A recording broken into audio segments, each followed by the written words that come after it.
1951 में जब भारतीय संविधान का पहला संशोधन पेश किया जा रहा था, तब तत्कालीन प्रधानमंत्री जवाहरलाल नेहरू ने 124A को लेकर कहा था कि यह बेहद आपत्तिजनक है और देश में इसकी कोई जरूरत नहीं होनी चाहिए।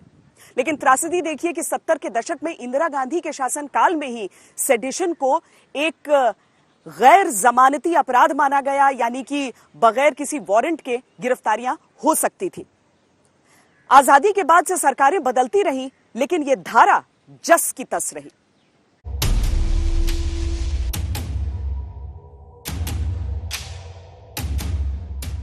धारा 124 हमेशा से ही विवादित रही है, खासतौर से इसके राजनीतिक इस्तेमाल के आरोपों को लेकर।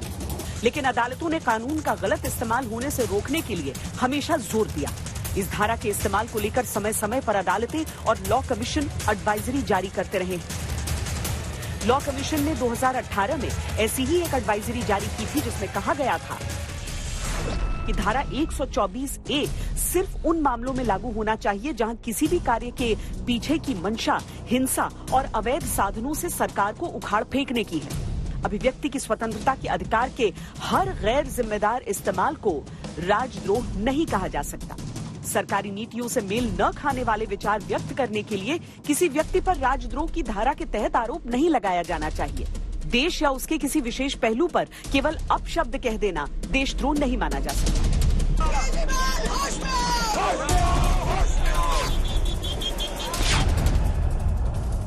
लोकतांत्रिक देश है जहां पर संविधान और राष्ट्र के प्रति निष्ठा रखते हुए भी राजनीतिक विरोध के कारण लोग सरकार का विरोध करते हैं।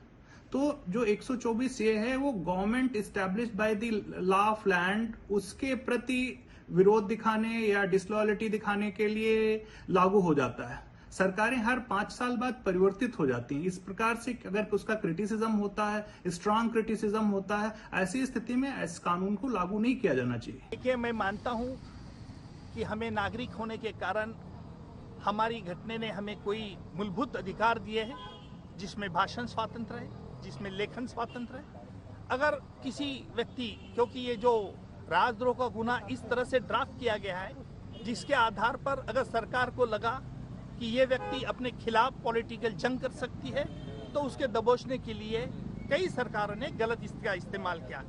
मैं जरूर ये चाहूंगा कि इसमें कोई ऐसी प्रावधान होना चाहिए जिससे आधार पर कोई भी व्यक्ति उस राजद्रोह का खिलाफ गलत इस्तेमाल न कर सके।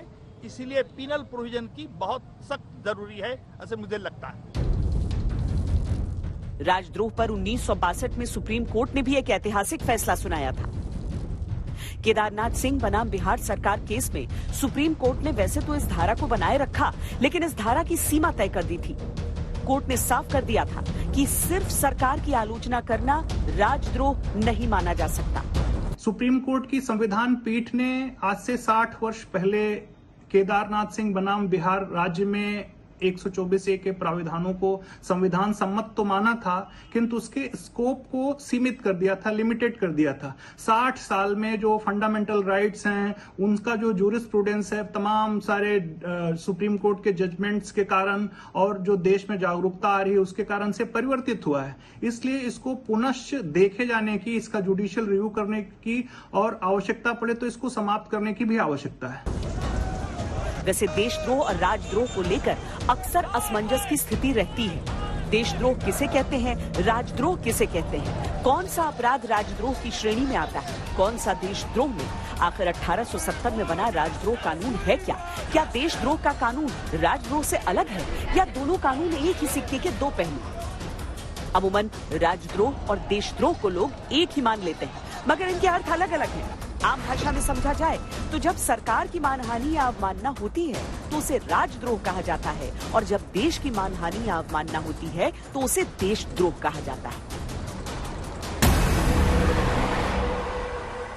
भारतीय दंड संहिता की धारा 124A के अनुसार अगर कोई भी व्यक्ति सरकार विरोधी सामग्री लिखता या बोलता है, या ऐसी सामग्री का समर्थन करता है, या राष्ट्रीय चिन्हों का अपमान करने का प्रयास करता है और साथ में संविधान को नीचा दिखाने की कोशिश करता है, देश विरोधी नारेबाजी करता है, तो उसके खिलाफ राजद्रोह का मामला दर्ज करने का प्रावधान होता है। राजद्रोह सरकार के खिलाफ होता है और सरकार के खिलाफ शाब्दिक रूप से, मौखिक रूप से, लिखित रूप से अगर आप हिंसा करते हैं, हिंसा की मंशा होती है या आप विधि व्यवस्था खराब करते हैं तो आपके ऊपर राजद्रोह का मुकदमा चलता है और वो अपराध माना जाता है 124A हमारी जो भारतीय दंड संहिता है उसके तहत। ऐसे में अगर किसी को राजद्रोह कानून के अंतर्गत दोषी पाया जाता है तो उसे 3 साल की सजा से लेकर उम्र कैद तक हो सकती है। जब कोई व्यक्ति राजद्रोह में दोषी पाया जाता है तो वो कभी किसी सरकारी नौकरी के लिए आवेदन नहीं कर सकता। उसका पासपोर्ट रद्द कर दिया जाता है और उसे जब जरूरत हो तब कोर्ट में हाजिर होना पड़ता है। अगर कोई शख्स देश विरोधी संगठन से संबंध रखता है या सहयोग करता है तो वो देशद्रोह कहलाता है। इसके साथ ही देश के खिलाफ युद्ध की नीयत रखना, युद्ध की नीयत से हथियारों को जमा करना या हथियारों का निर्माण करना या फिर देश के दुश्मनों से हाथ मिलाकर उनसे हथियारों को लेकर उन्हें छुपा कर रखना, किसी आतंकी वारदात या अलगाववादी गतिविधियों में शामिल होना देशद्रोह के तहत आता है।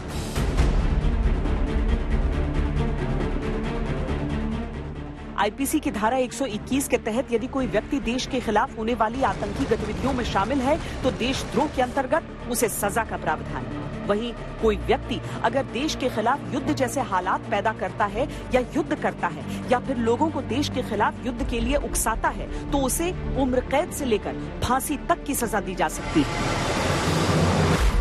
तो देशद्रोह है, उसको हम अंग्रेजी में ट्रीजन कहते हैं, वो धारा 121 के तहत आता है भारतीय दंड संहिता के।